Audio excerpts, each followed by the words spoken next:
Sambahin niyo ang Diyos, bituing nagniningning.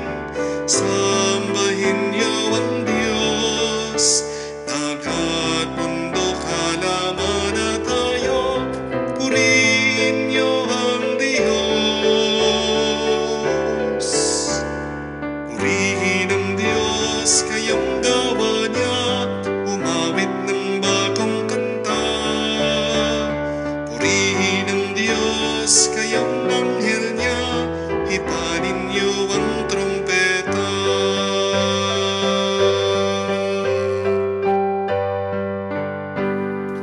Sa ngalan ng Ama, ng Anak at ng Espiritu Santo. Amen. Sumayin niyo ang Panginoon. At sumayo rin. Mga kapatid, inumpisa natin ang bagong linggo sa pamagitan ng kapistahan ng mga arkanghel, si San Miguel, San Gabriel at San Rafael. Tayo'y nagpupuri at nagpapasalamat sa Diyos dahil sa kanyang pagmamahal sa atin.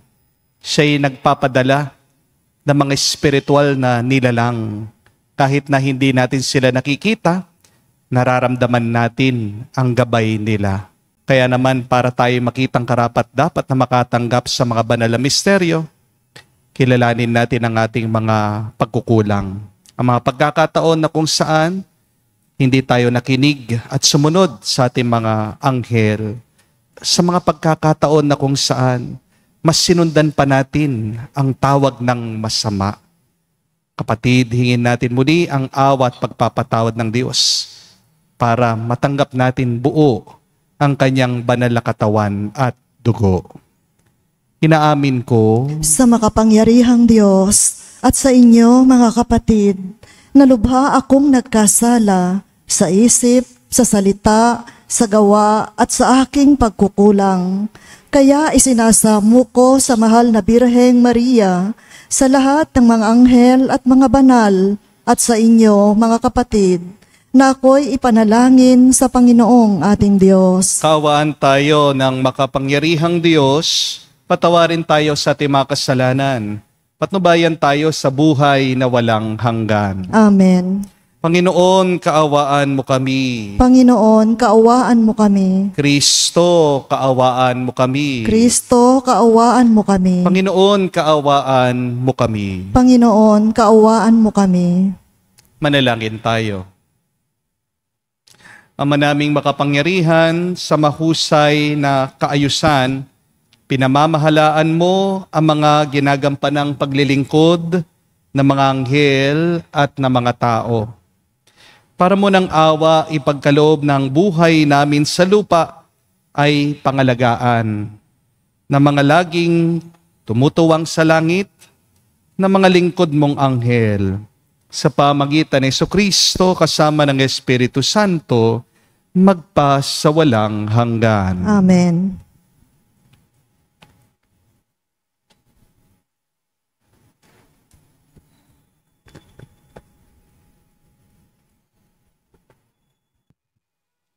Pagbasa mula sa aklat ni Propeta Daniel. Habang ako'y nakatingin, may naglagay ng mga trono. Naupo sa isa sa mga ito ang isang nabubuhay magpakailanman. Kumikinang sa kaputian ang kanyang kasuotan at parang lantay na lana ang kanyang buhok. Ang trono niya'y nagniningning. Ang mga gulong nito ay apoy na nagliliyab. Waring agos ng tubig ang apoy na bumubuga mula sa trono. Ang naglilingkod sa kanya'y 1,000,000, bukod pa sa milyon-milyong nakaantabay. Humanda na siya sa paggagawad ng hatol at binuksan ang aklat. Patuloy ang aking pangitain. Ang nakita ko naman ay isang tila taong nakasakay sa ulap. Bumababa ito at lumapit sa nabubuhay magpakailanman. Binigyan siya ng kapamahalaan, ng karangalan at ng kaharian. Siya ay paglilingkuran ng lahat ng tao bansa at wika. Ang pamamahala niya ay di matatapos at di babawiin at hindi mawawasak ang kanyang kaharian. Ang salita ng Diyos. Salamat sa Diyos. Poon kita'y pupurihin sa harap ng mga anghel. Poon kita'y pupurihin sa harap ng mga anghel. Ako poon buong pusong aawit ng pasasalamat. Sa harap ng mga anghel, pupurihin kitang ganap. Sa harap ng iyong templo, ay yuyuko at gagalang. Pupurihin kita roon, pupurihin ang iyong ngalan. Poon kita'y pupurihin sa harap ng mga anghel. Dahilan sa pag-ibig mo at sa iyong katapatan, ika'y tunay na dakila, pati iyong kautusan. Noong ako'y tumawag, tinanggap ko ang tugon mo. Sa lakas mong itinulong, ay lumakas agad ako. Poon kita'y pupurihin sa harap ng mga anghel. Dahilan sa pangako mong narinig ng mga hari, pupurihin ka ng lahat at ika'y ipagbubuni. Ang lahat ng ginawa mo ay kanilang aawitin at ang kadakilaan mo ay kanilang sasambitin. Poon kita'y pupurihin sa harap ng mga anghel.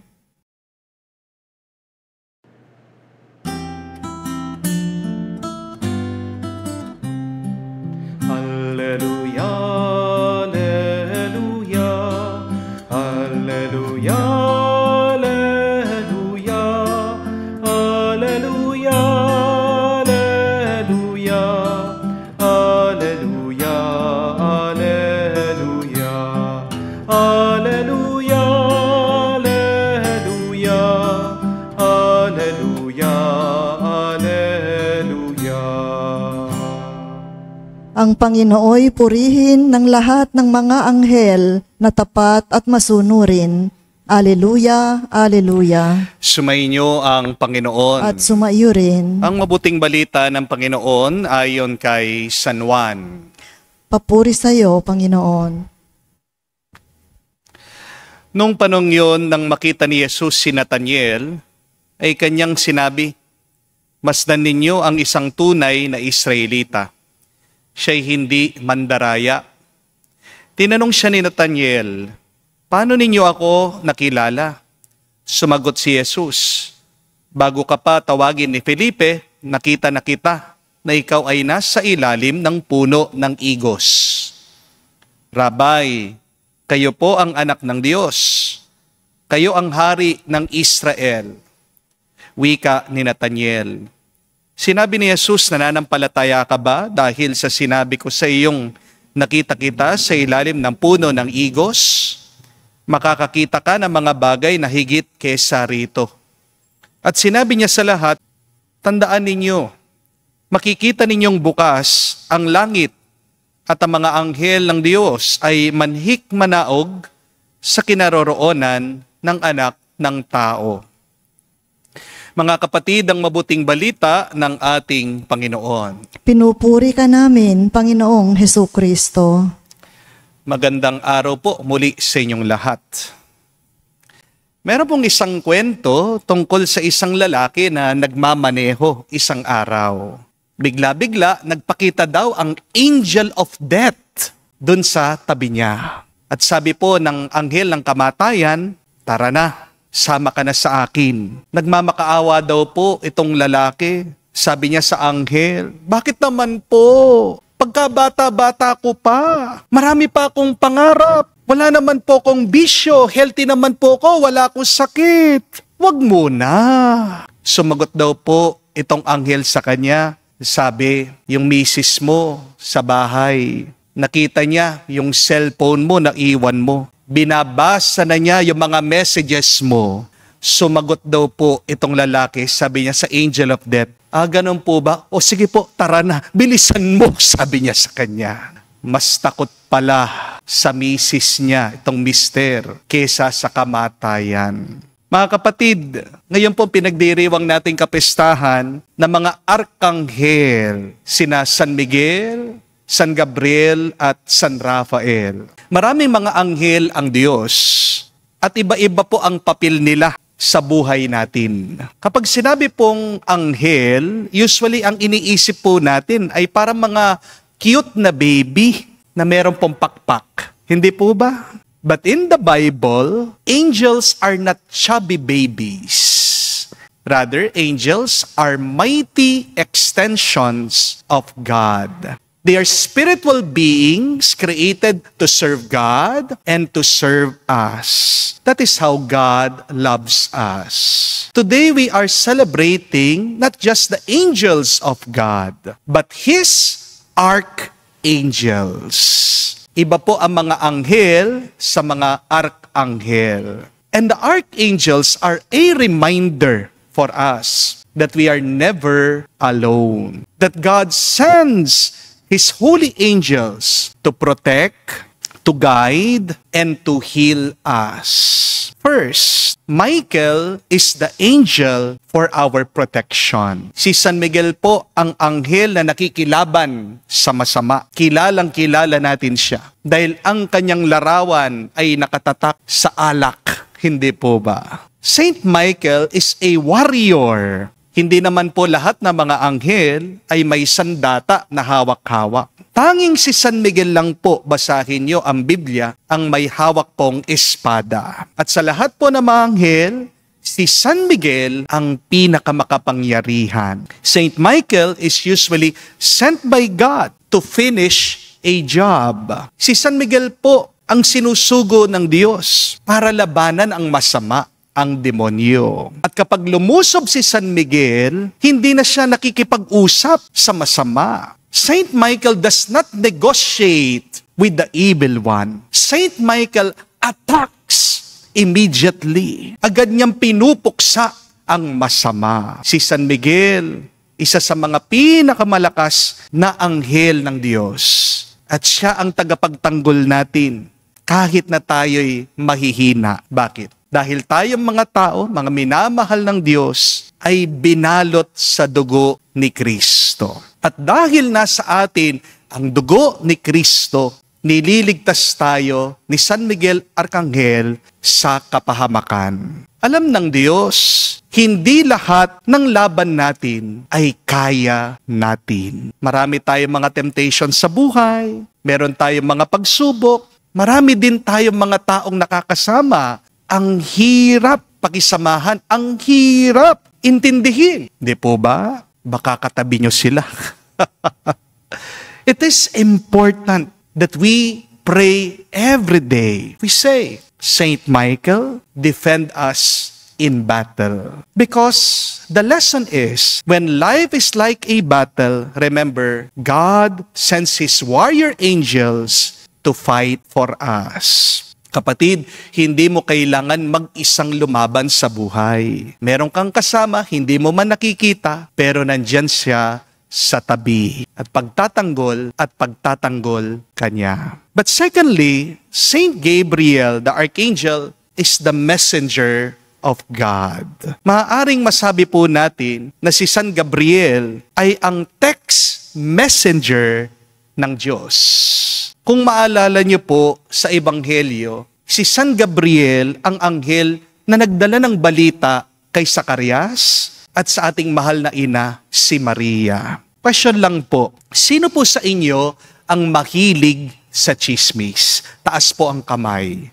Nahihiya pa. Pero nakikita ko, nakangiti ang iba. Aminin natin na marami sa atin hilig ang chismis.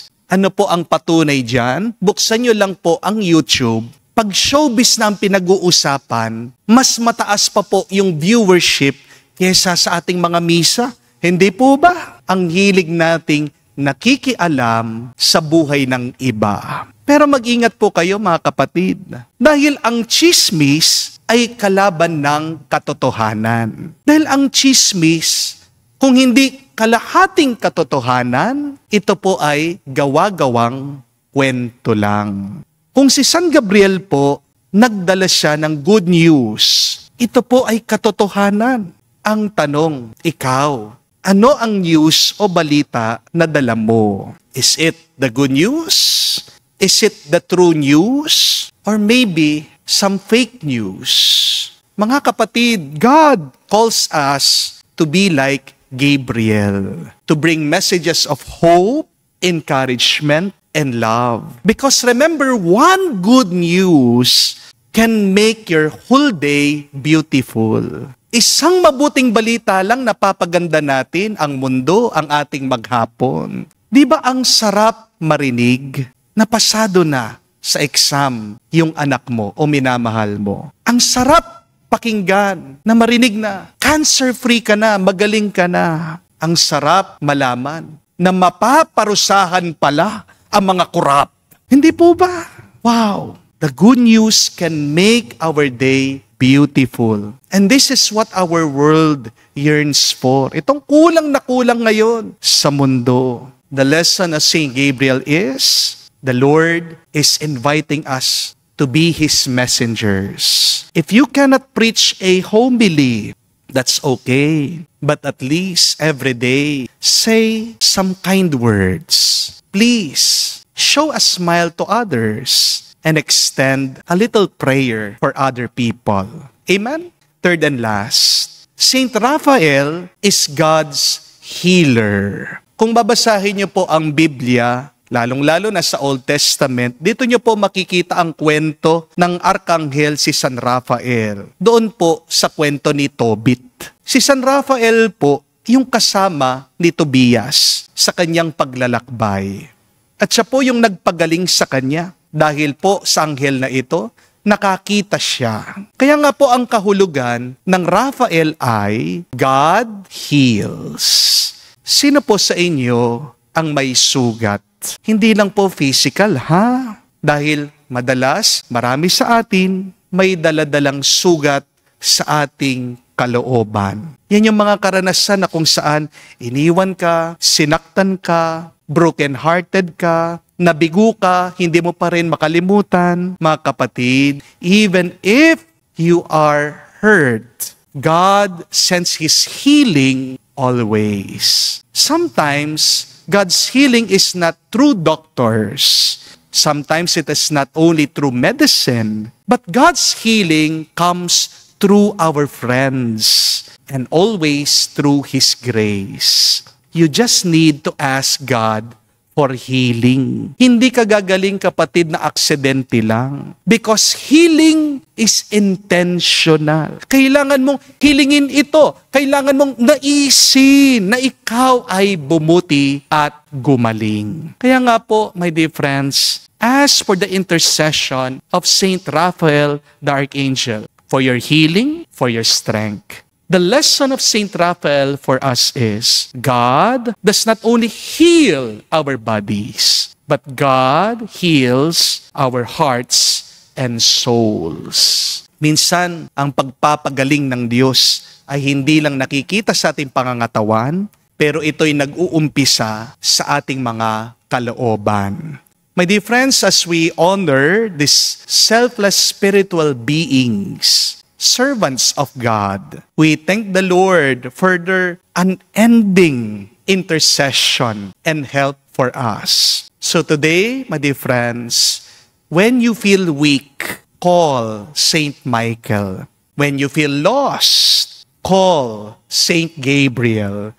When you feel broken, call Saint Raphael. Ang mabuting balita po, mga kapatid, hindi po tayo nag-iisa. Mukha man mag-isa ka, pero hindi mo lang nakikita mga arkanghel, nandyan sila, sinasamahan ka. God sends His angels, our powerful friends, to remind us that we are loved, we are protected, guided, and healed always. And at the end of the day, mga kapatid, huwag niyo pong kakalimutan, ang tunay na arkanghel ay hindi lang po nasa langit, kundi nasa mga tao sa ating paligid that God uses to protect us, to send us His good news, and to heal us. So we continue praying by saying in this Mass, Saint Michael, Saint Gabriel, Saint Raphael, pray for us, now and forever. Amen. Please stand, tumayo po tayo. Ang ating mga panalangin sa araw na ito ay nilalapit tayo sa Ama sa pamagitan ng pagkilos ng mga banal na arkanghel, ang mga ganap na espiritu na walang tigil na naglilingkod sa Diyos at sa Kanyang bayan. Ating sabihin, Panginoon, dinggin mo kami. Panginoon, dinggin mo kami. Ang mga Kristiyanong nagdurusa dahil sa pag-uusig niya'y ipagtatanggol at palalakasin ni San Miguel, manalangin tayo sa Panginoon. Panginoon, dinggin mo kami. Ang mga nagpapahayag ng katotohanan, naway mabuhayan ng loob sa pangangalaga ni San Gabriel, manalangin tayo sa Panginoon. Panginoon, dinggin mo kami. Ang ating mga kapatid na may sakit at nagdurusa, naway aliwin ni San Rafael, manalangin tayo sa Panginoon. Panginoon, dinggin mo kami. Sa katahimikan po ng ating puso, sabihin natin, banggitin natin sa Diyos ang ating mga personal na pangangailangan. Diyos na may likha sa amin, tanggapin mo ang aming mga panalangin at kahilingan habang nagdiriwang kami dahil sa tulong ng mga anghel sa kalangitan na nagtitipon sa paligid ng dambanang ito. Hinihiling namin ito sa pamagitan ni Kristo, aming Panginoon. Amen.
Panalangin kayo mga kapatid para ang ating mga paghahain ay kalugdan ng Diyos sa mga makapangyarihan. Tanggapin nawa ng Panginoon itong paghahain sa iyong mga kamay, sa kapurihan niya at karangalan, sa ating kapakinabangan at sa buong sambayanan niyang banal.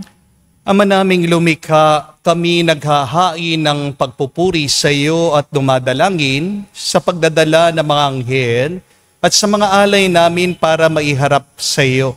Kalugdan mo ang mga ito at pagkalooban mong pakinabangan namin, mga iniligtas mo sa pamagitan ni Jesucristo kasama ng Espiritu Santo, magpasawalang hanggan. Amen. Sumainyo ang Panginoon. At sumaiyo rin. Itaas sa Diyos sa inyong mga puso at diwa. Itinaas na namin sa Panginoon. Pasalamatan natin ang Panginoong ating Diyos. Marapat na siya ay pasalamatan. Ama naming makapangyarihan, tunay nga marapat ikaw ang aming pasalamatan. Sa harap ng kadakilaan mo sa lupa at langit, mga anghel at arkanghel ay di mapagwawalang imik. Ikaw ang kanilang inaawitan at pinaglilingkuran, sapagkat sa pamagitan ng iyong anak na mahal, tinuturing nilang pinakamataas na karangalan ang magpuri sa iyo bilang layunin ng pag-iral. Kaya kaisa na mga anghel nagsisiawit ng papuri sa iyo. nang walang humpay sa kalangitan, kami nagbubunyi sa iyong kadakilaan.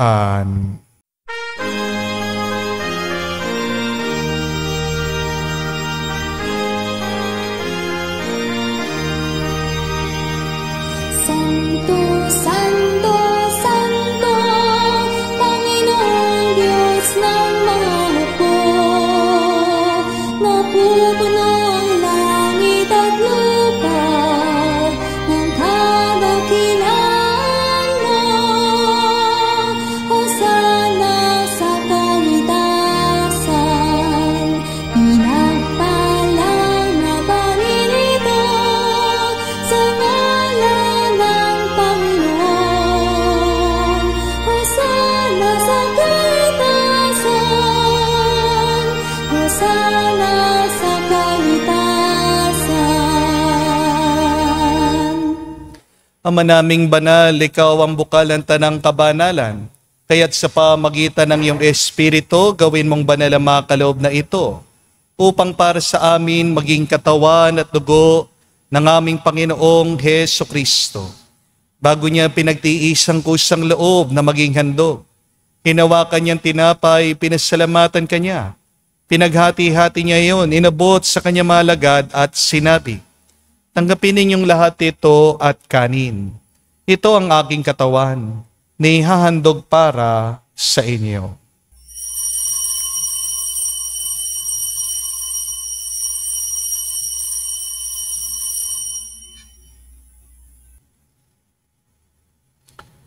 Gayon din naman nang matapos ang hapunan, hinawakan niyang kalis. Muli kanyang pinasalamatan.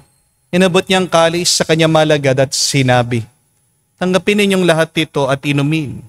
Ito ang kalis ng aking dugo, ng bago at walang hanggang tipan. Ang aking dugo na ibubuhos para sa inyo at para sa lahat, sa ipagpapatawad ng mga kasalanan.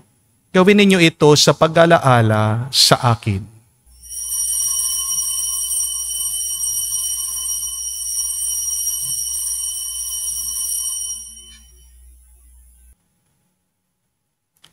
Ang misteryo ng pananampalataya.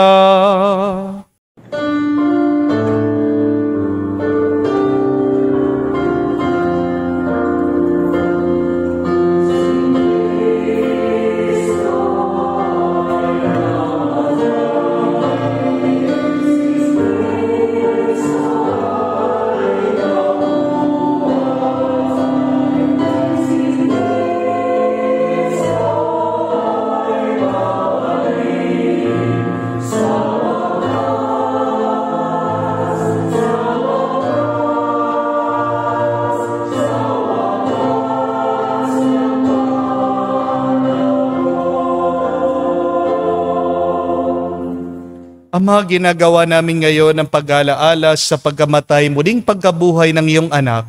Kaya tinialay namin sa iyong tinapay nagbibigay buhay at ang kalis na nagkakalob ng kaligtasan. Kami nagpapasalamat dahil kami ang minarapat na tumayo sa harap mo para maglingkod sa iyo. Sinasamo namin kami magsalo-salo sa katawan at dugo ni Kristo ay mabuklod sa pagkakaisa sa pamagitan ng Espiritu Santo. Amalingapin mong iyong simbahan, laganap sa buong daigdig. Puspusin mo kami sa pag-ibig. Kaisa ni Leon ang aming Santo Papa, Laurentino aming Arsobispo at ng Tanang Kaparian. Alalahanin mo rin ang aming mga kapatid na nahimlay. May pag-asang sila'y muling mabubuhay. Gayon din naman lahat ng mga pumanaw. Tawan mo't sila't patuloyin sa iyong kaliwanagan. Kawan mo at pagindapatin kaming lahat, makasalo sa iyong buhay na walang wakas. Kaisa na mahal na Birhen Maria, Ina ng Diyos, kaisa ni San Jose ang kanyang malwalhating esposo, kaisa ng mga apostol, lahat ng mga banal, ang iyong mga arkanghel, San Miguel, San Gabriel at San Rafael, na namuhay dito sa daigdig na kalugod-lugod sa iyo, may pagdiwang nawa namin ang pagpupuri sa ikararangal mo sa pamagitan ng iyong anak aming Panginoong Heso Kristo. Sa pamamagitan ni Kristo, kasama niya at sa Kanya, ang lahat ng parangal at papuri ay sa iyo, Diyos Ama, makapangyarihan, kasama ng Espiritu Santo, magpasawalang hanggan. Amen, amen, amen. Sa nakagaling na utos sa turo ni Jesus sa Panginoon natin at Diyos, ipahayag natin ng lakas loob.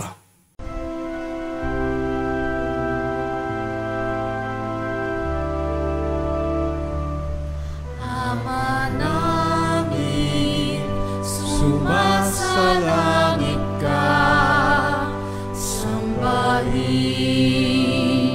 ang ngalan mo, mapasa amin ang kaharian mo, sundin ang loob mo dito sa lupa, para nang sa langit. Bigyan mo kami ngayon ng aming kakanin sa araw-araw, at patawarin mo kami sa aming mga sala, para ng pagpapatawad namin sa nagkakasala sa amin. At huwag mo kaming ipahintulot sa tukso, at iadya mo kami sa lahat ng masama. Hinihiling namin kami adya sa lahat na masama, pagkalooban ng kapayapaan araw-araw, iligtas sa kasalanan, ilayo sa lahat ng kapahamakan, samantalang aming pinanabikan ang dakilang araw ng pagpapahayag ng tagapagligtas naming si Hesu Kristo. Sapagkat iyo ang kaharian at ang kapangyarihan at ang kapurihan magpakailanman. Amen. Panginoong Hesu Kristo, sinabi mo sa mga apostol, kapayapaan ang iniwan ko sa inyo. Ang aking kapayapaan binibigay ko sa inyo. Tunghayan mo ang aming pananampalataya at huwag ang aming pagkakasala. Pagkalooban mo kami ng kapayapaan at pagkakaisa ayon sa iyong kalooban, kasama ng Espiritu Santo, magpa sa walang hanggan. Amen. Kapayapaan ng Panginoon ay laging sumainyo. At sumayo rin. Magbigayan po tayo ng kapayapaan sa bawat isa. Piso niyo po, kapayapaan po sa inyong lahat.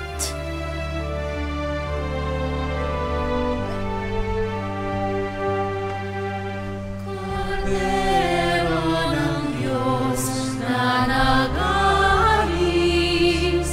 ng mga kasalanan ng sanlibutan, maawa ka sa amin, maawa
Mga kapatid, naririto ang ating Panginoong Jesucristo, ang Kordero ng Diyos.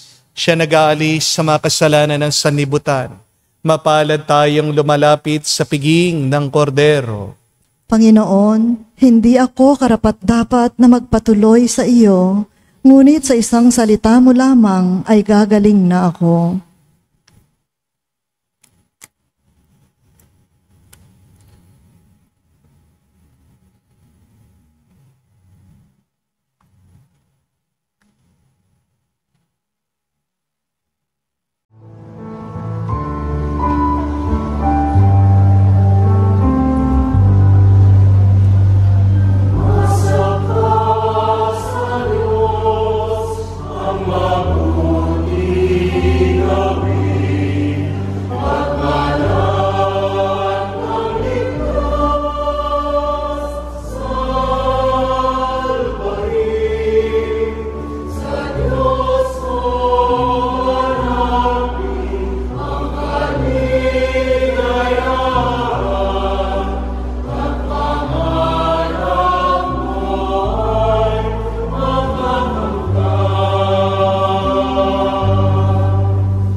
Manalangin tayo. Ama namin mapagmahal, ngayon amin nang napagsaluhan ang pagkaing nagbibigay buhay. Ang dalangin namin, mga dinulutan nito ng lakas, ay makatahak kami ng buong tapang sa landas ng kalangitan. Sa maasahang pagkalinga ng iyong mga anghel, sa pamagitan ni Jesucristo kasama ng Espiritu Santo, magpa sa walang hanggan. Amen. Tayo po ay magpasalamat sa Diyos dahil sa kanyang pagmamahal. Ang patunay nito ay ang kanyang mga arkanghel. Hindi man natin sila nakikita, pero nararamdaman natin sila. Harinawa, umpisan natin ang ating linggo sa paghingi ng tulong sa kanila. For protection, pray to Saint Michael. For guidance, pray to Saint Gabriel. And for your healing, pray to Saint Raphael.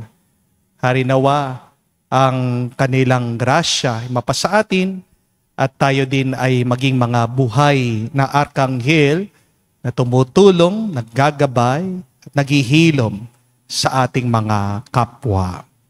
Be also an angel to other people. Sumainyo ang Panginoon. At sumaiyo rin. At kayo'y basbasan ng Diyos, makapangyarihan sa lahat. Sa ngalan ng Ama, ng Anak, ng Espiritu Santo. Amen. Ang ating misa'y natapos na, humayo kayo sa kapayapaan ni Kristo. Salamat sa Diyos.